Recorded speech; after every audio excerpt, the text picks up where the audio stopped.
Salam sehat dan bahagia Bapak Ibu guru hebat.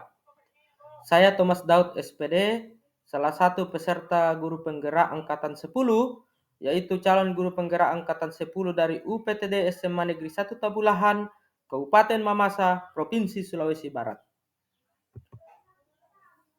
Kali ini saya akan memaparkan tentang koneksi antar materi kesimpulan dan refleksi modul 1.1, yaitu refleksi filosofi pendidikan nasional Ki Hajar Dewantara. Pertanyaan yang pertama, apa kesimpulan Anda tentang pemikiran-pemikiran Ki Hajar Dewantara? Menurut Ki Hajar Dewantara, tujuan pendidikan adalah menuntun segala kodrat yang ada pada anak-anak agar mereka dapat mencapai keselamatan dan kebahagiaan yang setinggi-tingginya, baik sebagai manusia maupun sebagai anggota masyarakat.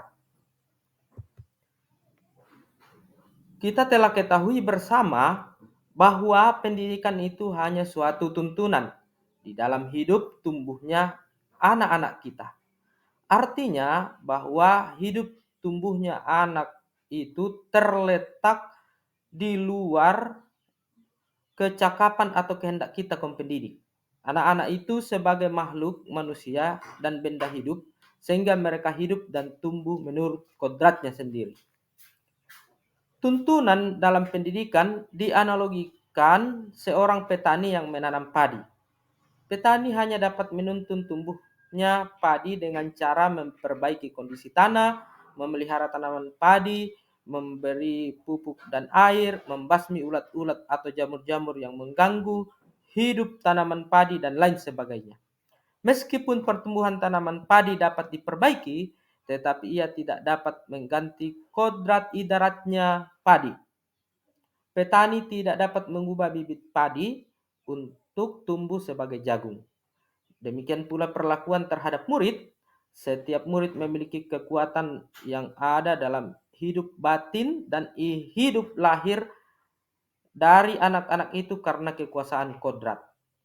Kita kaum pendidik hanya dapat menuntun tumbuh atau hidupnya kekuatan-kekuatan itu agar dapat memperbaiki lakunya hidup dan tumbuhnya itu.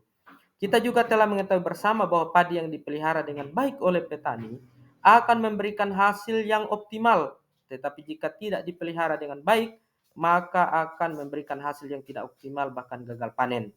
Demikian juga murid, jika tidak diberikan pendidikan yang baik, maka akan menghasilkan budi pekerti yang tidak baik pula. Meskipun pendidikan itu hanya tuntunan saja di dalam hidup tumbuhnya anak-anak, tetapi perlu juga pendidikan itu berhubungan dengan kodrat keadaan dan keadaannya setiap anak. Kodrat keadaan ada dua hal, yaitu kodrat alam dan kodrat zaman. Kodrat alam diartikan sebagai lingkungan alam tempat murid berada, baik kultur budaya maupun kondisi alam geografisnya. Kodrat alam berhubungan juga dengan karakter dasar anak yang disiplin, bertanggung jawab, rajin, jujur, malas, pemalu, penakut, pasif, dan sebagainya. Kodrat zaman diartikan perubahan dari waktu ke waktu. Guru membekali keterampilan kepada murid sesuai zamannya agar mereka bisa hidup, berkarya, dan menyesuaikan diri. Bila melihat dari kodrat zaman, pendidikan saat ini menekankan pada kemampuan anak untuk memiliki keterampilan abad 21. Sedangkan dalam memaknai kodrat alam, maka konteks lokal sosial budaya murid di Indonesia Barat tentunya memiliki karakteristik yang berbeda dengan murid di Indonesia Tengah atau Indonesia Timur. Mengenai pendidikan dengan perspektif global, Ki Hajar Dewantara mengingatkan bahwa pengaruh dari luar tetap harus disaring dengan tetap mengutamakan kearifan lokal, sosial, budaya Indonesia. Aliran pemahaman tentang pendidikan yang sangat erat kaitannya dengan pemikiran Ki Hajar Dewantara adalah konvergensi teori, yaitu teori yang memandang bahwa anak yang dilahirkan itu diumpamakan selai kertas yang sudah ditulisi penuh, tetapi semua tulisan-tulisan itu suram. Pendidikan itu berkewajiban dan berkuasa menebalkan segala tulisan yang suram dan yang berisi baik, agar kelak nampak sebagai budi pekerti yang baik. Segala tulisan yang mengandung arti jahat hendaknya dibiarkan, agar jangan sampai menjadi tebal, bahkan dibiarkan makin suram. Menurut konvergensi teori, watak manusia itu dibagi menjadi dua bagian. Pertama dinamakan bagian yang intelligible, yakni bagian yang berhubungan dengan kecerdasan angan-angan atau pikiran, serta dapat berubah menurut pengaruh pendidikan atau keadaan. Kedua, dinamakan bagian yang biologis, yakni bagian yang berhubungan dengan dasar hidup manusia dan yang dikatakan tidak dapat berubah lagi selama hidup. Seorang pendidik tidak perlu putus asa karena menganggap tabiat-tabiat yang biologis itu tidak dapat dilenyapkan sama sekali. Memang benar, kecerdasan intelligible hanya dapat menutupi tabiat-tabiat perasaan yang tidak baik. Akan tetapi harus diingat bahwa dengan menguasai diri secara tetap dan kuat, ia akan dapat melenyapkan atau mengalahkan tabiat-tabiat biologis yang tidak baik itu. Hasil dari pendidikan yang baik adalah terbentuknya budi pekerti yang baik pula. Budi pekerti terdiri atas dua kata, yaitu budi yang mengandung arti cipta atau pikiran, rasa atau perasaan, dan karsa atau kemauan, sedangkan pekerti mengandung arti tenaga atau raga. Jadi budi pekerti dapat diartikan sebagai perpaduan antara gerak pikiran, perasaan, dan kehendak atau kemauan sehingga menimbulkan tenaga. Melalui pendidikan, pikiran murid dipertajam, perasaannya diperhalus, dan kemauannya diperkuat, dan raganya menjadi sehat melalui kegiatan olahraga, sehingga dapat menghasilkan insan yang berbudi pekerti luhur. Selain itu, budi pekerti juga dapat diartikan sebagai perpaduan antara cipta, aspek kognitif, dan karsa atau aspek negatif, sehingga menciptakan karya atau psikomotorik. Untuk menciptakan budi pekerti yang luhur melalui pendidikan yang menuntun, maka Ki Hajar Dewantara memunculkan konsep pendidikan menghamba pada anak. Pendidikan yang menghamba pada anak ini dapat diejawantahkan menjadi pendidikan yang berpihak pada murid, di mana guru berperan sebagai fasilitator, memotivasi dan mendorong murid untuk mengambil tanggung jawab atas pembelajaran mereka sendiri, yaitu guru perlu menumbuhkan kesadaran pada dirinya bahwa dalam mengajar aktivitas utama guru adalah menuntun murid agar potensinya terus tumbuh berkembang. Guru perlu menumbuhkan kesadaran pada murid bahwa mereka lah yang harus aktif dalam pembelajaran. Yang ketiga, guru wajib merancang kegiatan pembelajaran yang bertahap yang mampu menggerakkan murid belajar. Yang keempat, guru dapat mengajak murid merefleksikan kegiatan pembelajaran agar siswa dan guru sama-sama dapat memperbaiki kegiatan pembelajaran. Pertanyaan yang kedua, apa yang Anda percaya tentang murid dan pembelajaran di kelas sebelum Anda mempelajari modul 1.1? Pemikiran saya tentang murid dan pembelajaran di kelas sebelum saya mempelajari modul 1.1 adalah, yang pertama, anak adalah lembaran kosong yang bisa kita isi dengan tulisan dan gambar sesuai kehendak kita. Yang kedua, kegiatan pembelajaran sering lebih dominan ada pada guru lebih aktif daripada murid. Yang keempat, saya sering memaksakan agar anak menyelesaikan tugas kegiatan sesuai keinginan saya.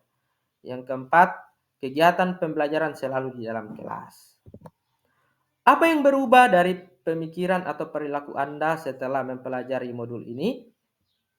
Nah, ini pertanyaan yang ketiga.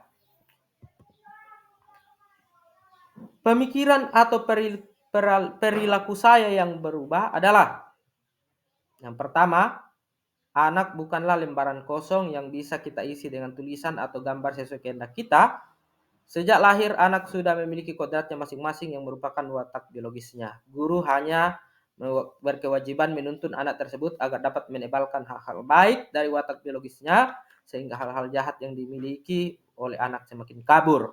Melalui pendidikan yang baik, kecerdasan pikiran dipertajam, sehingga dapat mengaburkan watak biologis yang tidak baik. Yang kedua, kegiatan pembelajaran harus melibatkan murid secara aktif untuk menggali potensi yang dimiliki oleh masing-masing murid.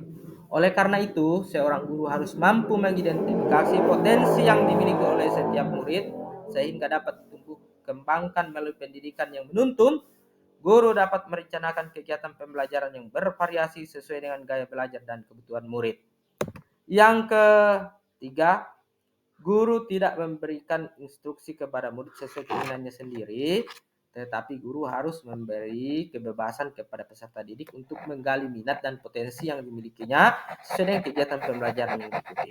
Guru memberikan kesempatan kepada murid untuk mengekspresikan dirinya dengan meminta peserta didik untuk menyampaikan caranya sendiri untuk menyelesaikan tugas. Misalnya diselesaikan melalui gambar, audio, video, infografis, dan lain sebagainya. Yang keempat, kegiatan pembelajaran tidak wajib hanya dilakukan di dalam ruang kelas saja. Kegiatan pembelajaran dapat juga dilakukan di luar kelas sesuai dengan kenyamanan belajar murid, sumber belajar, dan materi mata pelajaran. Guru dapat juga memberikan pilihan kepada peserta didik untuk memilih belajar di dalam ruang kelas atau di luar kelas, namun tetap mempertimbangkan area yang mampu dijangkau oleh guru untuk mengontrol kegiatan pembelajaran yang dilakukan oleh murid di luar kelas. Pertanyaan yang keempat, apa yang dapat segera Anda terapkan lebih baik agar kelas Anda mencerminkan pemikiran KHD? Agar kegiatan pembelajaran yang saya lakukan di dalam kelas mencerminkan pemikiran Ki Hajar Dewantara, maka yang segera saya terapkan adalah yang pertama, membangun hubungan yang komunikatif dengan murid untuk dapat mengenali dirinya dengan baik, serta dapat mengidentifikasi kemampuan awal murid agar saya dapat merencanakan pembelajaran sesuai dengan minat, bakat, dan gaya belajar murid. Yang kedua, merencanakan pembelajaran dengan kegiatan yang variatif untuk mendukung interaktif kelas, menyediakan kesempatan kepada peserta didik untuk berbagi pengetahuan dengan temannya, dan mampu menjabarkan bahan pengajaran dalam berbagai bentuk. Dalam hal ini, pendidik berperan dalam menghubungkan peserta didik dengan sumber belajar yang beragam. Yang ketiga, menciptakan pembelajaran yang memiliki relevansi dengan dunia nyata. Bahan pelajaran yang diberikan benar-benar dibutuhkan untuk pembelajaran selanjutnya atau untuk kehidupan mereka di kemudian hari. Bahan pelajaran yang baru harus dikaitkan dengan berbagai pengetahuan dan pengalaman yang ada sebelumnya. Yang keempat, menciptakan kondisi pembelajaran yang dapat berlangsung kapanpun dan dimanapun, yaitu dengan menjadikan lingkungan belajar yang lebih fleksibel dan inovatif, dengan memberikan pilihan kepada peserta didik situasi yang paling cocok dan mampu membantu untuk belajar kolaboratif, berkolaborasi dalam dan terlibat dalam pemikiran kritis. Demikian yang dapat saya paparkan terkait koneksi antar materi, kesimpulan dan refleksi modul 1.1, refleksi filosofi pendidikan nasional Ki Hajar Dewantara. Semoga bermanfaat. Sebagai pendidik, jangan berhenti belajar, berkarya, dan berbagi. Teruslah semangat dan jangan lupa bahagia. Terima kasih. Salam sehat dan bahagia, Bapak Ibu Guru hebat.